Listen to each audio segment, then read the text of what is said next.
Peace and prosperity be unto all who's listening and watching. It's your girl, Shay Mama, right? And I'm back with another video.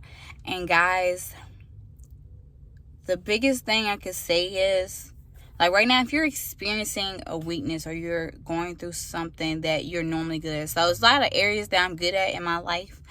Like I'm good at investing. I'm good at finances. I'm good at just being responsible. There's some areas in your life that you're extremely good at. Good because you want to be good, because you're strong in those areas. But there are seasons of life where God allows you to not be so strong in the areas that you're strong in. He'll allow it to become a weakness for you so that you no longer have control of the situation, so that you can rely on God for your needs, no longer relying on the thing that you that you've been using, or the thing that you've been using as a coping mechanism or a vice. And the strengths that became weaknesses are the things that God want to help you in the most. I always say people consider our strengths, but our strengths are actually our greatest weaknesses, because those are the things that we sometimes people have things they're really good at and they don't feel the need to practice. They're just like, I'm so good at this, I don't need to improve. I'm already great at this, right? And then you got those people who are always really only focusing on the things they're strong in and the things that they're good at, that they spend no time working on the things they're weak in, right? You can't neglect or negate the fact that if you have a weakness or you have a problem, that you have to, at some point deal with it, solve it. Because if you neglect it and you allow it to build up over a time period, it becomes a great storm in your life.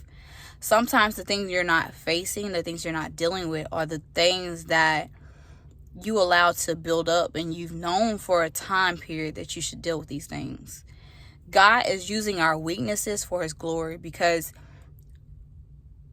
he knows that he can do something different than what you believe you can do for it. And the things that you're believing for, he has more greater in store than what you can think of. So in our times of weakness, in our moments of downfall, right, we have to think about what God wants to do in our lives rather than what we're doing, right?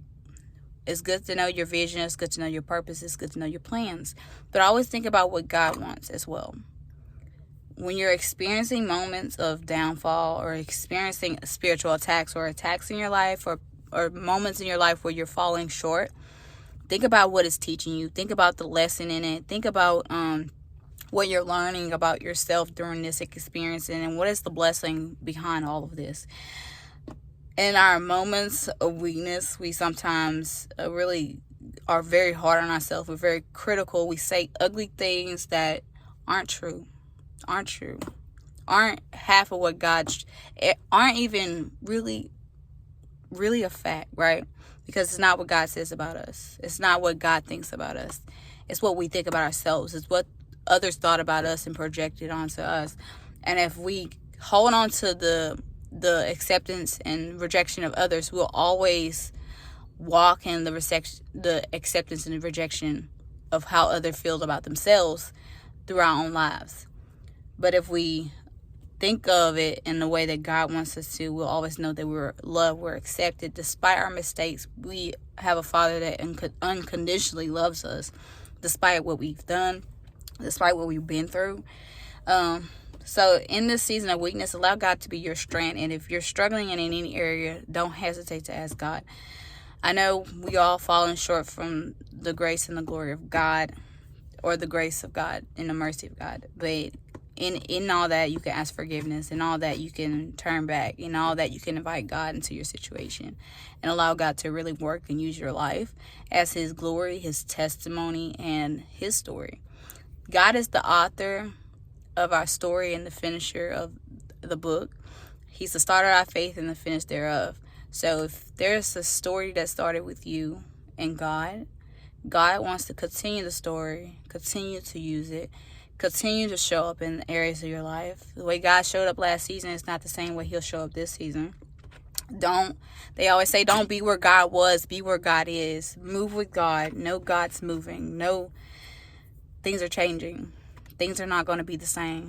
Don't expect you're good in one area, one season. You could be good at finances. You can be good at investing. I'm good at these things, right? I'm good at motivation. I'm good at all these things, but that doesn't mean I won't struggle with those things in one season because I'm great at it.